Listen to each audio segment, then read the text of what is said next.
கிறிஸ்துவுக்குள் பிரியமானவர்களே, கர்த்தராகிய இயேசு கிறிஸ்துவின் நாமத்தினால் உங்களுக்கு என் அன்பின் வாழ்த்துதலை தெரியப்படுத்துகிறேன். கர்த்தருடைய பெரிதான கிருபையினால இன்றைய அதிசயம் என்கிற நிகழ்ச்சி மூலியமாக உங்களை சந்திப்பதில் எனக்கு மிகுந்த மகிழ்ச்சி. நீங்கள் எல்லாரும் ரொம்ப ஸ்பெஷல். ஏன் தெரியுமா? இன்னைக்கு என்னோட ஃபர்ஸ்ட் டே. நான் இன்னைக்கு தான் இந்த நிகழ்ச்சியோட டே 1 எபிசோட நான் டெலிகாஸ்ட் ரிலீஸ் பண்ணுறேன்.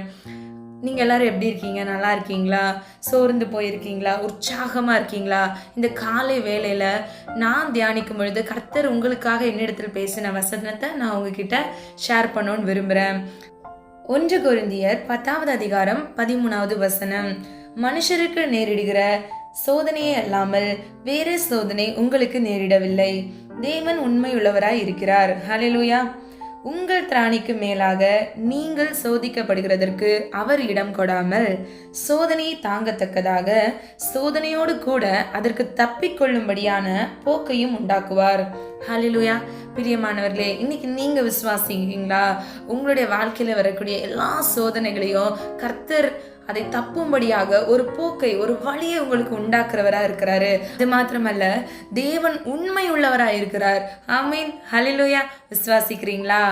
இன்னைக்கு உங்களுடைய வாழ்க்கையில நீங்க எந்த பிரச்சனைகள்ல சூழ்நிலையில இருந்தாலும், எனக்கு இந்த அற்புதம் நடக்குமா, எனக்கு ஒரு அதிசயம் நடக்குமா அப்படின்னு சொல்லி நீங்க வெகு நாள் காத்துட்டு இருக்கீங்களா? பயப்படாதீங்க. நிச்சயமா உங்களுடைய வாழ்க்கையில கர்த்தர் அற்புதம் செய்வாரு. நீங்க அவரை சார்ந்து நிற்கும் பொழுது உங்களுடைய வாழ்க்கையில ஒரு அற்புதம் உண்டாகும். விசுவாசிங்க. ஆமீன் சொல்லி பெற்றுக்கொள்ளுங்க. ஹல்லேலூயா. பிரியமானவர்களே, ஒரு நாளும் திராணிக்கு மேல் சோதிக்கப்பட தேவன் உங்களை அனுமதிக்கவே மாட்டாரு. திராணிக்கு மேல் சோதிக்கப்பட மாட்டா என்று இந்த வசனத்தின்படி உங்களுடைய வாழ்க்கையில இப்ப பிரச்சனை இருக்கா, போராட்டம் இருக்கா, கர்த்தர் உங்களோடு இருக்கிறாரு. அதை நீங்க நம்புங்க, விசுவாசிங்க, அதன்படி நடங்க. விசுவாசத்தை வர்த்திக்க பண்ணுகிறவர் அவர்தான் என்று வேதம் சொல்லுகிறது. நீங்க உங்களுடைய வாழ்க்கையில அந்த விசுவாசத்தை அதிகமாக பெற்றுக்கொள்ள, அந்த கிருபையா இறங்கும்படியாக நீங்க ஜெபிக்கும் பொழுது கர்த்தர் உங்களுடைய வாழ்க்கையில நிச்சயமாய் இந்த காரியங்களை ஒரு விடுதலையை கட்டளையிடுவார். அது மாத்திரமல்ல, யாக்கோபு 1வது அதிகாரம் 12வது வசனம். சோதனையை சகிக்கிற மனுஷன் பாக்கியவான், அவன் உத்தமன் என்று விளங்கின பின்பு கர்த்தர் தம்மிடத்தில் அன்பு கூறுகிறவர்களுக்கு வாக்குத்தத்தம் பண்ணின ஜீவ கிரீடத்தை பெறுவான். ஹல்லேலூயா. பிரியமானவர்களே, நீங்கள் சோதனைகளை சகிக்கும் பொழுது இந்த சோதனையின் நாட்கள்ல கூட கர்த்தர் உங்களோடு இருக்கிறாரு. அதை விசுவாசிங்க. அவர் நிச்சயமா உங்களை ஒரு நாளும் கைவிடாத தேவன். ஹல்லேலூயா. இன்னைக்கு நீங்க என்னால் நிற்கவே முடியல, நான் சோர்ந்து போயிட்டேன், நான் விடுற நிலைமையில இருக்கேன், எனக்கு பாதையே தெரியல அப்படின்னு நினைக்கிறீங்களா? இல்லை, தேவன் உங்களோடு இருக்கிறாரு. கவலையே படாதீங்க. கர்த்தர் அந்த இடத்துல உங்களை தூக்கி சுமந்து செல்கிறவரா இருக்காரு. அந்த பாதை, கடினமான பாதையை தேவன் உங்களை தூக்கி சுமந்து கடந்து உங்களுக்கு ஒரு வெளிச்சமான ஒரு வாழ்க்கையை, ஒரு அற்புத வழியை, உங்களுடைய வாழ்க்கையில ஒரு அற்புதத்தை கட்டளையிடுகிறவரா இருக்காரு. விசுவாசிக்கிறீங்களா? ஆமீன் சொல்லுங்க. பிரியமானவர்களே, சோதனையை சகிக்கிற மனுஷன் பாக்கியவான். பாக்கியவன் என்றால் ஆசீர்வதிக்கப்பட்டவன். அப்போ இந்த சோதனைகளை நீங்க சகிக்க வேண்டும், இதை மேற்கொள்ள வேண்டும். நீங்க விசுவாசித்து தேவனை சார்ந்து நிற்கும் பொழுது இதை நிச்சயமாய் நீங்க மேற்கொள்ள முடியும். ஹல்லேலூயா. அது மாத்திரமல்ல, அந்த வசனத்தின்படி அவன் உத்தமன் என்று விளங்கின பின்பு, உத்தமன் என்றால் உண்மையுள்ளவன். அப்ப நீங்க ஒவ்வொருவரும் உண்மையுள்ளவங்களா, நீதிமான நடந்து கொள்ளணும். 3வது காரியம், பின்பு கர்த்தர் தம்மிடத்தில் அன்பு கூறுகிறவர்களுக்கு. பிரியமானவர்களே, நீங்க அவர் மீது எண்ணற்ற அன்பு கூறுகிறவர்களாய், பிரதான கட்டளையாகிய அந்த அன்பு, உன் தேவனாகிய கர்த்தரை உன் முழு இருதயத்தோடும், முழு ஆத்துமாவோடும், முழு பலத்தோடும் அன்பு கூறுவாயாக என்று சொன்ன பிரதான கற்பனையை நீங்கள் கை கொள்ளும் பொழுது உங்களுடைய வாழ்க்கையில கர்த்தர் வாக்கும் பண்ணின ஜீவ கிரீடத்தை கொடுப்பேன் என்று இந்த வசனத்தில் சொல்லப்பட்டிருக்கிறது.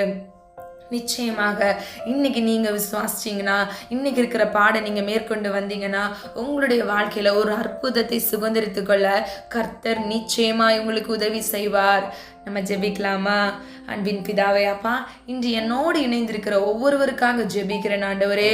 அப்பா, பிள்ளைகள் அப்பா எத்தனையோ சோதனைகள்ல, போராட்டங்கள்ல அப்பா, புறக்கணிக்கப்பட்ட நிலைமைகள், வழி இல்லாத தன்மை அப்பா, ஆண்டவரே, அந்த சிவந்த சமுத்திரத்தை ஆண்டவரே அப்பா நீர் எப்படி அப்பா மாற்றினீரோ அதே போல இவர்கள் வாழ்க்கையில் இருக்கிற எல்லா போராட்டங்களையும் இயேசுவின் நாமத்தினால் ஆண்டவரே அதை நிர்மூலமாக்கி போடுங்க தகப்பனே. இயேசுவின் வல்லமை இவர்கள் மீது இறங்குவதாக தகப்பனே.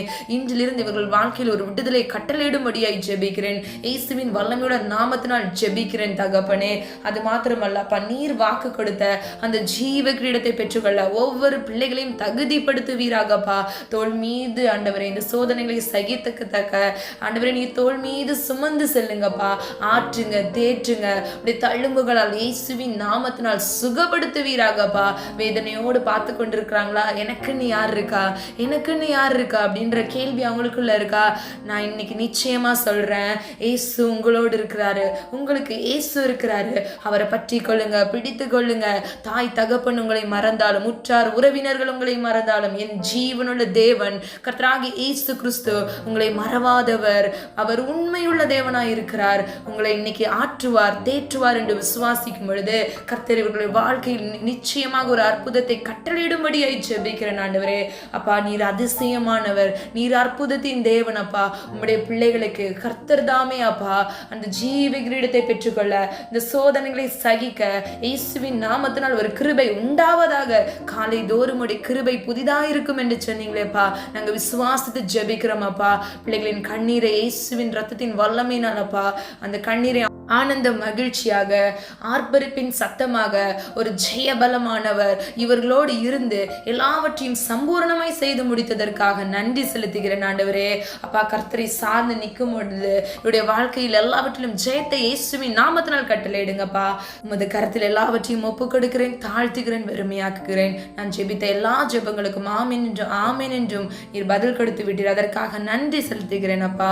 மீட்பர் இயேசு கிறிஸ்துவின் ஜெபிக்கிறோம் பிதாவே, ஆமேன். God bless you. இந்த சேனல் உங்களுக்கு பிடிச்சிருந்துச்சுன்னா லைக் பண்ணுங்கள், ஷேர் பண்ணுங்கள், சப்ஸ்கிரைப் பண்ணுங்கள் மற்றும் பெல் ஐக்கான் கிளிக் பண்ணுங்கள். கர்த்தராகிய தேவன் தாமே உங்களை பாதுகாத்து ஆசீர்வதித்து உங்களுடைய வாழ்க்கையில் ஒரு அற்புதமான காரியத்தை செய்வாராக. ஆமேன்.